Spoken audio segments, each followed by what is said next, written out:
السلام علیکم ناظرین، TNN TV کے نیوز بلیٹن میں آپ کو خوش آمدید کہیں گے۔ میں ہوں آپ کی میزبان لارب خان۔ سب سے پہلے شامل کرتے ہیں نیوز ہیڈ لائنز۔ سیلاب سے 359 بچوں سمیت 1061 افراد لقمہ اجل بن گئے، 33,46,000 افراد متاثر، لاکھوں مویشی ہلاک، ملکی معیشت کو اب تک 10 ارب ڈالرز کا نقصان۔ سیلاب متاثرین کا آخری گھر بننے تک چین سے نہیں بیٹھوں گا، وزیر اعظم کا متاثرین سے وعدہ۔ شہباز شریف کہتے ہیں 30 سال میں اتنی بارش نہیں ہوئی، یہ سیاست کا موقع نہیں، دکھی انسانیت کا ہاتھ تھامنے کا وقت ہے۔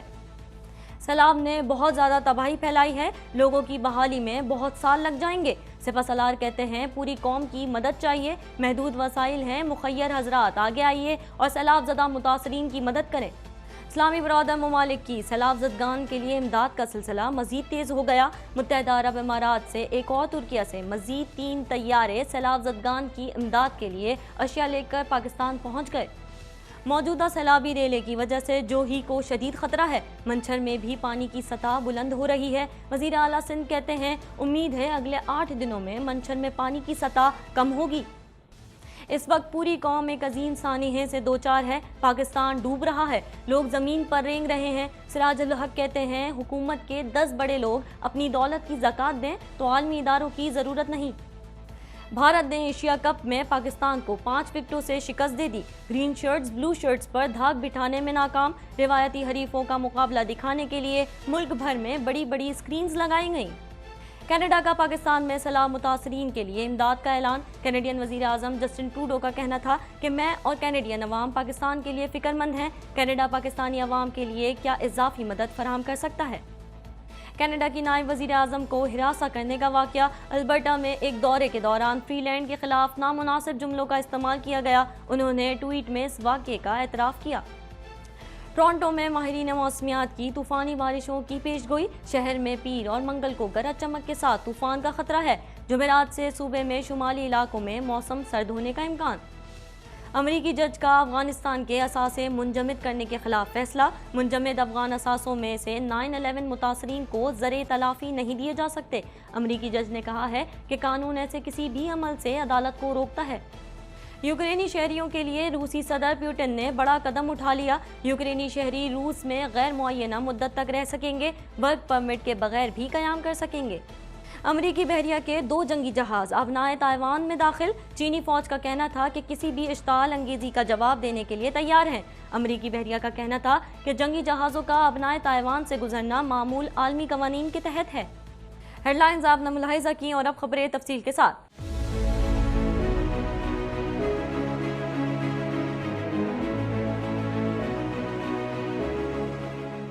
2.25 کروڑ کی آبادی پر مشتمل کراچی میٹروپولیٹن سٹی میں صحت کے حوالے سے ہسپتال تو بہت، لیکن فزیو تھراپی سینٹر نایاب ہیں۔ الحمدللہ ہم نے اس کمی کو پورا کرتے ہوئے گلستان جوہر میں زبیداس فزیو تھراپی سینٹر کا آغاز کر دیا ہے۔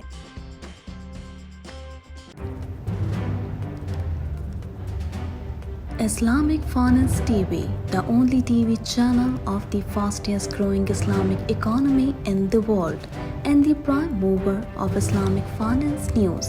Follow us on our social media handles and watch our reports and educational program at www.islamicfinancetv.com.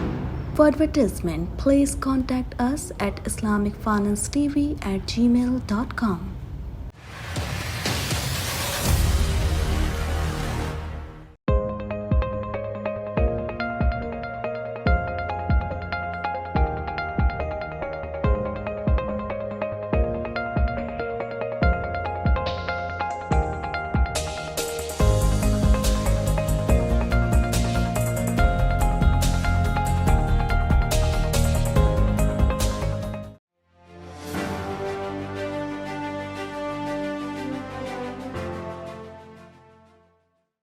ملک بھر میں سیلاب کی زد میں لاکھوں گھر اور املاک مکمل ملیامیٹ ہو گئے، جبکہ لاکھوں ایکڑ پر کھڑی اراضی مکمل تباہ ہو گئی۔ کلام میں مکان سیلاب کے باعث صفائے ہستی سے مٹ گئے۔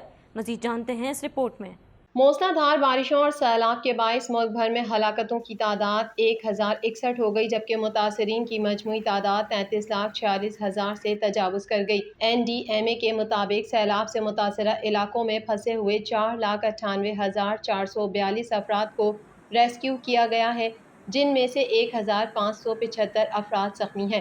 سیلابی ریلوں کی زد میں آنے سے 24 گھنٹے کے دوران مزید 7586 جانور ہلاک ہوئے، جس کے بعد لقمہ اجل بننے والے مویشیوں کی مجموعی تعداد 7,27,144 ہو گئی، جبکہ ایک روز میں مزید 43,013 مکانات تباہ ہوئے، جس کے بعد تباہ شدہ مکانوں کی تعداد 9,92,800 سے تجاوز کر گئی اور متاثرین کی تعداد نے 33,46,000 کا ہنسا عبور کر لیا۔ ملک کے چاروں صوبوں کی عوام ان دنوں شدید بارشوں اور سیلاب سے نبرد ہے، جنہیں ریسکیو کرنے کے لیے متعلقہ اداروں کا ریلیف آپریشن جاری ہے۔ خیال رہے کہ نقصان کا تخمینہ ابتدائی اندازے کے مطابق لگایا گیا ہے، جس میں اضافہ بھی ہو سکتا ہے۔ وزیراعظم شہباز شریف نے ہدایت دیتے ہوئے کہا ہے کہ سیلاب سے متاثرہ علاقہ مکینوں کو محفوظ مقامات پر پہنچایا جائے اور فوری ریسکیو کے لیے تمام وسائل استعمال کیے جائیں۔ مزید جانتے ہیں اس رپورٹ میں۔ وزیر اعظم شہباز شریف نے سیلاب متاثرہ علاقوں میں متاثرین سے ملاقات کی اور امدادی کیمپ میں میڈیکل کیمپ کا دورہ کیا۔ انہوں نے چار سدہ، نوشہرہ، سوات، دیر اور مردان پل کے سیلاب متاثرہ علاقوں میں صورتحال اور ریسکیو امدادی کارروائیوں کا جائزہ لیا۔ وزیر اعظم کو مردان پل پر دریائے کابل میں سیلابی صورتحال اور ریسکیو کارروائیوں پر بریفنگ دی گئی۔ وزیر اعظم نے گورنمنٹ کامرس کالج نوشہرہ میں سیلاب متاثرین کے لیے قائم کیے گئے امدادی کیمپ کا بھی دورہ کیا۔ اس موقع پر وزیر اعظم شہباز شریف کا کہنا تھا کہ چار سدہ، نوشہرہ، سوات، دیر میں بارش اور سیلاب سے نقصانات ہوئے ہیں۔ وفاق اور صوبائی حکومت مل کر متاثرین کے لیے کام کر رہے ہیں۔ 30 سال میں اتنی بارش نہیں ہوئی جتنی اس سال ہوئی۔ بارشوں کے باعث لاکھوں گھر اور کھڑی فصلیں تباہ ہو گئیں۔ 3 کروڑ 30 لاکھ افراد بارش اور سیلاب سے متاثر ہوئے ہیں۔ انہوں نے متاثرین کی امداد کے لیے کیے جانے والے فیصلوں کے حوالے سے کہا کہ 28 ارب روپے کی رقم سے 25,000 روپے فی گھرانہ متاثرین میں تقسیم کیے جائیں گے، جبکہ سیلاب اور بارش سے جاں بحق افراد کے اہل خانہ کو 10 لاکھ روپے دیے جائیں گے۔ یہ سیاست کا موقع نہیں، دکھی انسانیت کا ہاتھ تھامنے کا وقت ہے۔ مخیر حضرات آگے بڑھیں اور سیلاب متاثرین کی مدد کریں۔ وزیر اعظم شہباز شریف نے عزم ظاہر کیا کہ سیلاب متاثرین کا آخری گھر بننے تک چین سے نہیں بیٹھوں گا۔ وفاقی حکومت نے فیصلہ کیا کہ فی الفور 28 ارب روپے کی رقم سے 25 ہزار روپے فی گھرانہ جو سیلاب سے متاثر ہوا ہے اس کو تقسیم کی جائے اور بے نظیر انکم سپورٹ پروگرام کے ذریعے یہ پیسہ ہم حوالے کر رہے ہیں متاثرہ خاندانوں کو۔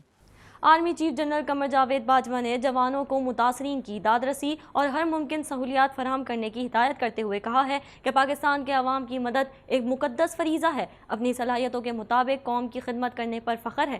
مزید تفصیلات جانیں گے اس رپورٹ میں۔ Army chief general Qamar Javed Bajwa نے خیرپور اور قنبر شہداد کوٹ میں سیلاب زدہ علاقوں کا دورہ کیا، امدادی سرگرمیوں کا جائزہ بھی لیا۔ پاک فوج کے شعبہ تعلقات عامہ کے مطابق سپہ سالار نے خیرپور اور قنبر شہداد کوٹ کا دورہ کرتے ہوئے سیلاب زدہ علاقوں میں کام کرنے والے جوانوں سے بھی ملاقات کی۔ آرمی چیف نے سیلاب متاثرین سے بات چیت، میڈیکل اور ریلیف کیمپس کا دورہ کیا۔ سیلاب متاثرین نے مدد کرنے، مسائل سننے اور حل کے لیے اقدامات پر آرمی چیف کا شکریہ ادا کیا۔ اس موقع پر آرمی چیف کا کہنا تھا کہ میں چند دن سے سیلاب زدہ علاقوں کا دورہ کر رہا ہوں۔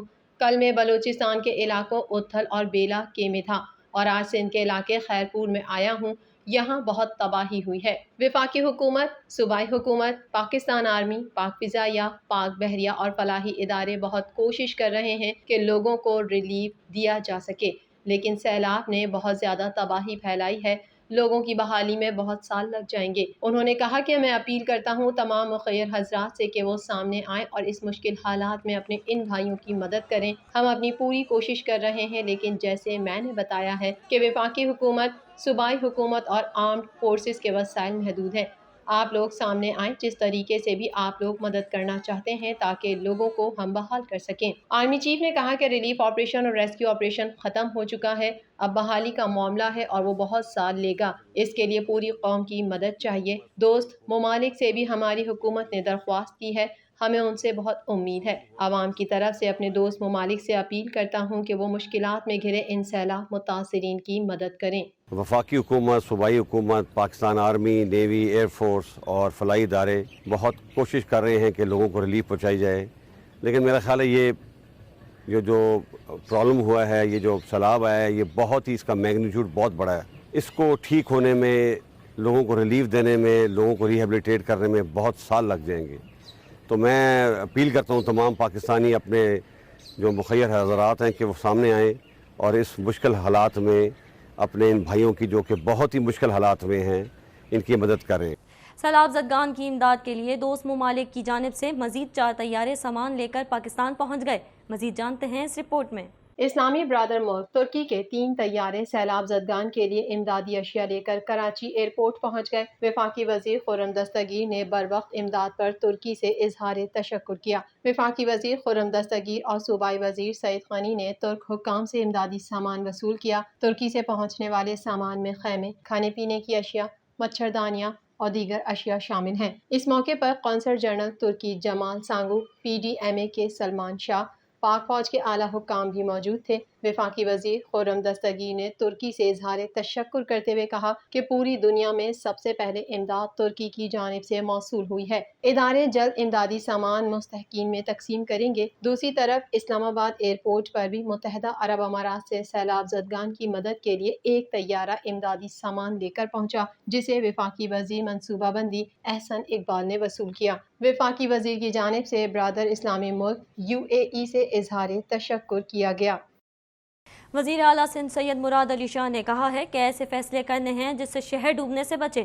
بدین کے نہر میں شگاف پڑنے کے بعد لوگوں کو محفوظ مقامات پر منتقل کر دیا گیا ہے. اس حوالے سے مزید جانتے ہیں. منچھر جھیل کے معائنے کے بعد وزیر اعلیٰ سندھ سید مراد علی شاہ ایک روزہ دورے پر سہون شریف پہنچے، جہاں انہوں نے سیلاب متاثرین سے ملاقاتیں کی اور امدادی سرگرمیوں کا جائزہ لیا. اس موقع پر وزیر اعلیٰ سندھ مراد علی شاہ کا کہنا تھا کہ منچھر کو 123 فٹ پر خطرہ بڑھ جائے گا. امید ہے اگلے 8 دنوں میں منچھر میں پانی کی سطح کم ہوگی. وزیر اعلیٰ سندھ کا کہنا تھا کہ بدین کی نہر میں شگاف پڑا، جہاں سے لوگوں کو محفوظ مقامات پر منتقل کر دیا گیا. ٹینٹس کی کمی کی شکایات ہیں. اب تک 1,05,000 ٹینٹس تقسیم کیے گئے ہیں. چیئرمین پیپلز پارٹی بلاول بھٹو زرداری خود تمام تر صورتحال کا جائزہ لے رہے ہیں. انہوں نے اپنا یورپ کا دورہ بھی ملتوی کر دیا ہے. دوسری جانب کنڈیارو کے قریب دریائے سندھ میں طغیانی کے باعث زمین دارہ بند ٹوٹنے سے سیلابی پانی بکھری میں داخل ہو گیا ہے. حالیہ مونسون کے دوران ملک بھر میں سب سے زیادہ بارش نوشہروں، فیروز اور کنڈیارو میں ریکارڈ ہوئی. کئی دنوں کی مسلسل بارش کے باعث نوشہروں، فیروز اور کنڈیارو میں ہزاروں کچے مکانات سیلاب میں بہہ چکے ہیں. امیر جماعت اسلامی پاکستان سراج الحق نے کہا ہے کہ سیاسی جماعتیں سیاست ایک طرف رکھیں، حالات کا مقابلہ کرنے کے لیے پوری قوم کا اتفاق ضروری ہے. مزید جانتے ہیں اس رپورٹ میں. امیر جماعت اسلامی پاکستان سراج الحق نے کہا ہے کہ جماعت اسلامی اسلام آباد سے 4 کروڑ کا امدادی سامان متاثرہ علاقوں کو بھیج رہی ہے. جماعت اسلامی اور الخدمت فاؤنڈیشن کے رضاکار دن رات لوگوں کی خدمت میں مصروف ہیں. الخدمت فاؤنڈیشن کو لوگوں نے ابھی تک 45 کروڑ کے فنڈز دیے ہیں. وفاقی دارالحکومت اسلام آباد کے علاقے گلبرگ گرین سے امدادی سامان کی ترسیل سے قبل ذرائع ابلاغ عامہ کے نمائندوں سے گفتگو کرتے ہوئے امیر جماعت اسلامی سراج الحق نے کہا کہ لوگوں نے جماعت اسلامی پر غیر معمولی اعتماد کا اظہار کیا ہے. 14 جون سے بارشوں کا سلسلہ شروع ہوا. محکمہ موسمیات نے سیلابی صورتحال کی پیش گوئی بھی کی تھی. میں نے پورے ملک کے متاثرہ علاقوں کا دورہ کیا. لوگوں پر اس وقت بڑی آزمائش کا وقت ہے. لوگ اپنی مدد آپ کے تحت سیلاب سے نمٹ رہے ہیں. حکومت نے پیش گوئیاں ہونے کے باوجود کوئی اقدامات نہیں کیے. سراج الحق کا مزید کہنا تھا کہ پاکستانی قوم غیرت مند اور بہادر قوم ہے. اتنی بڑی مصیبت کے وقت بھی لوگ شکست خوردہ نہیں ہوئے. انہوں نے سیلاب کا مقابلہ کیا، پڑوسیوں کو بچانے کے لیے بھرپور جدوجہد کی. ہم عوامی خدمت جاری رکھیں گے. اور غیرت مند اور بہادر قوم ہے. اتنی بڑی مصیبت کے وقت بھی لوگ شکست خوردہ نہیں ہوئے. انہوں نے سیلاب کا مقابلہ کیا، پانی میں پڑوسیوں کو بچانے کا ایک بھرپور جدوجہد کی. پاکستان نے بھارت کو جیت کے لیے 148 رنز کا ہدف دیا، جسے بھارتی ٹیم نے آخری اوور کی چوتھی گیند پر 5 وکٹوں کے نقصان پر پورا کر لیا. شائقین کرکٹ کی بڑی تعداد ٹیم پاکستان کی ہار پر مایوس ہو گئی. مزید جانتے ہیں اس رپورٹ میں. ایشیا کپ 2022 کے دوسرے میچ میں بھارت نے سنسنی خیز مقابلے کے بعد پاکستان کو 5 وکٹوں سے شکست دے دی. پاکستان کی جانب سے محمد نواز نے 3 اور ڈیبیو کرنے والے نوجوان فاسٹ باؤلر نسیم شاہ نے 2 کھلاڑیوں کو آؤٹ کیا. نسیم شاہ دوران باؤلنگ انجری کا بھی شکار ہو گئے. قومی ٹیم کے نوجوان فاسٹ باؤلر نسیم شاہ نے بھارتی اوپنر کے ایل راہل کو 0 پر آؤٹ کیا. اس کے بعد ویرات کوہلی اور روہت شرما کے درمیان 49